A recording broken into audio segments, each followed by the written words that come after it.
question, what do you do inside it when you clean your ears? No, it's pain if you dip inside.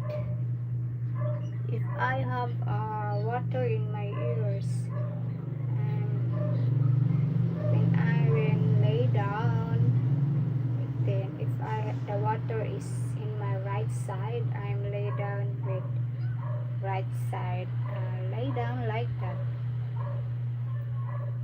Then I feel the water go outside, or maybe it's if your ears is kuan ba, she's disappear, it's automatic disappear.